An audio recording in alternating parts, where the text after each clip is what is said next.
episode begins not where we last left off, but instead long before the events of the series took place. It's the early hours of the morning at Culver University. We see two people, a man and a woman, walking down the hallway talking to one another. I seriously can't believe he's already working. I mean, it's not even 6 o'clock yet. That's Michael for you. The two are revealed to be a younger Elizabeth Nikos and her brother Emil, played by Zach Gilford. Trust me, Liz, you get used to it. Besides, if it weren't for him being a workaholic, we wouldn't have won that Nobel Prize.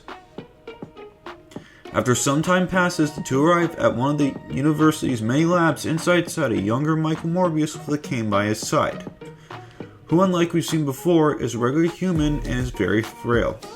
Oh, Liz, I wasn't expecting to see you here. Yeah, Lizzie's in town for a week, so I figured we'd get some breakfast. I like to, but I have a lot of work to do. Oh, come on, it's not like it's going anywhere. Come on! Stop being a stick in the mud and come with. Come on, Michael, you don't want to make her angry. I said I can't. I'm sorry, but I gotta do this. We can grab dinner later on. It's on me. Joe's Pizza, 9 o'clock. Oh, fine, but you better promise to be there. I promise. Come on, Lizzie. You heard the man. Let's go grab some shawarma. I know this great place. The two left, leaving Michael alone in the lab with nothing but his research. However, the moment the door closed, Michael began typing away on the computer, showing different simulations showing the probability of different serums working on a sample of blood.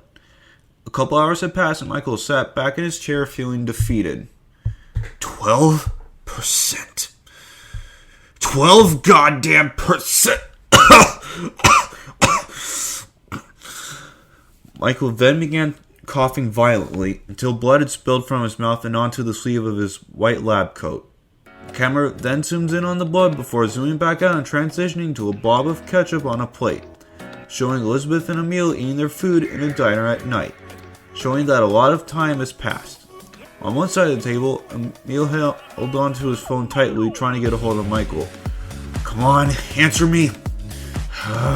Damn it, Michael. That's 14 missed calls. Maybe he's busy? Nah, he may be a workaholic, but he's not that stubborn. I'm gonna head back to our dorm room, knowing Michael he's probably asleep.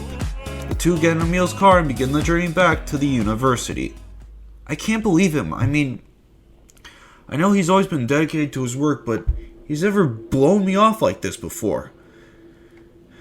Look, maybe it's like you said. Maybe he fell asleep early? Listen, I know this is the last you want to hear, but no, don't even go there. The two then arrive at Michael and Emil's dorm room, only to find all the lights off and Michael nowhere in sight. No! Emil immediately pushed past Elizabeth and started sprinting to the lab Michael was working in. Michael! Looking for the window on the door, Emil saw a pair of feet sticking out from behind a table.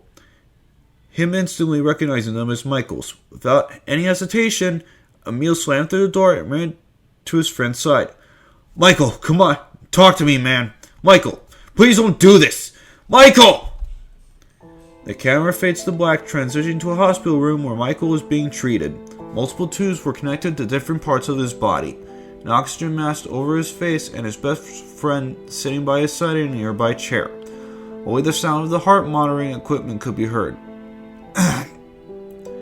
Michael? Ignoring his friend, Michael began removing the equipment attached to his body and grabbed his cane. Hey, easy. I gotta get back to the lab. No, you need to be in bed. I don't have time to just lay in bed. I've work to do. Michael, slow down. I can't. Michael, talk to me, man. What's going on? I haven't got long. What? Doctor said I might have a year, but I ran my own test. I got a month, if I'm lucky. No, that's impossible. They thought you'd die at 10, but you're nearly 40. Not to mention the synthetic blood we created. No way you can die now. I've already accepted the fact that I'm going to die. Which is why I need to finish what I've started. Emil, there's thousands of people in this country alone that are dying from this thing. I have to do this for them. I can't leave this world knowing I could have cured them. Okay, if that's what you want. But we do this together. No more of this lone wolf act. Days went by. Michael and Emil spent every waking moment in their lab, surviving on takeout and experimenting with different recipes for a cure. However, not a single one was what they were looking for. As Emil sat in front of his computer going all over their data, as Michael sat opposite of him reading a book. I don't get it. No matter how hard we try, we can't find a single solution that works. What the hell are we missing? Instead of a verbal response, Michael simply threw the book he was reading towards Emil, still open on the page he was reading. What the hell is this? It's a rare species of vampire bat. That right there is the only known living thing that is immune to this thing. Wait, so you want to use this thing to make a cure? Michael, do you know how ridiculous that sounds? Do you realize we live in a world where gods, green giants, and superheroes and spandex exist, and you're saying that is ridiculous? Well, how the hell are you going to get its DNA? That thing is on the other side of the world, and you can barely walk. Plus, I doubt the university is going to find this. There's this hunter, Kravinoff. Kravinoff? As in Kraven the Hunter?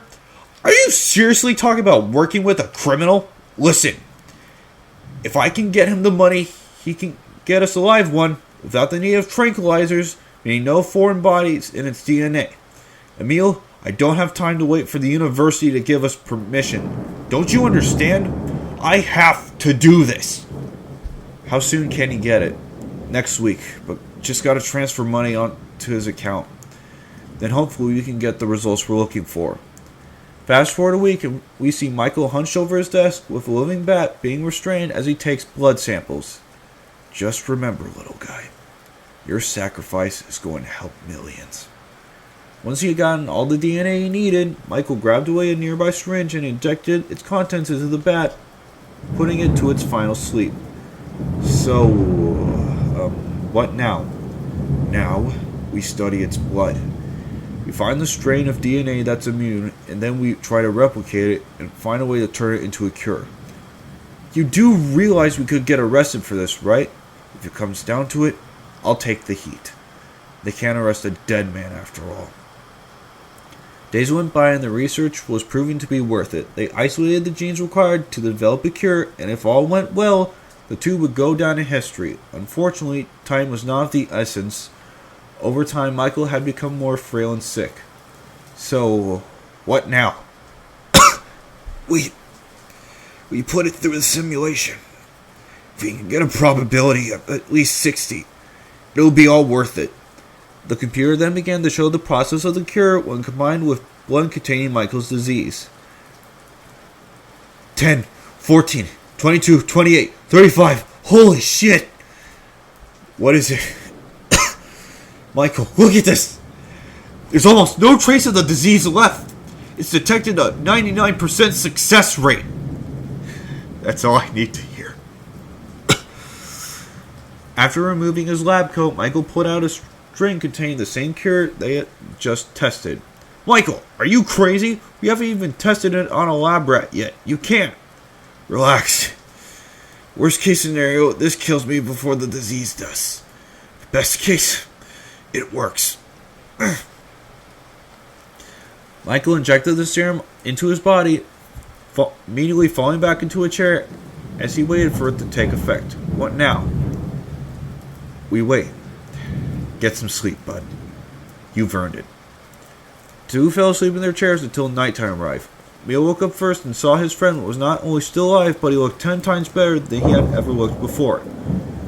Michael? Michael, wake up! I just had the best dream. Yeah, well, that dream is nothing compared to this. Look at you. Michael looked down at his hands, noticing his complexion had returned. He immediately shot up out of his chair and was able to stand without the need of a cane. How do you feel? feel amazing. Emil, we did it. We finally did it. I don't know about you, but I think we should celebrate. You stay here. I'm gonna get us some beers. Don't push yourself. Just relax. Emil left Michael alone in the lab, the newly healed doctor in awe at his current state. That was until a car alarm went off in the parking lot. The doctor could feel his ears tingling, not realize that they were changing shape. Someone turn that goddamn thing off! With anger in his voice, Michael grabbed his desk and hurled it across the room, unaware that he had gained strength. What the hell is this? Ugh! Suddenly, Michael began to feel pain in his stomach, realizing that it was hunger. He began to gorge himself on a leftover takeout from weeks ago. However, it didn't do a thing for his pain. He fell to the floor, arms wrapped around his stomach, just as Emil walked through the door holding a six-pack. Michael? Emil ran to his friend, not noticing that his skin was slowly becoming lighter. Michael, tell me what's wrong! Turning his friend over, Emil saw a distorted face with a pair of red eyes, sharp teeth, and elongated ears. Michael? As if in a trance, Michael stood up on his own 2 feet, not saying a word. Only the sound of him panting could be heard. Michael, listen to me. We need to get you help. Michael, why are you looking at me like that? Michael? Michael? The screen cuts to black and we see Elizabeth arriving at the university. Police swarm the campus.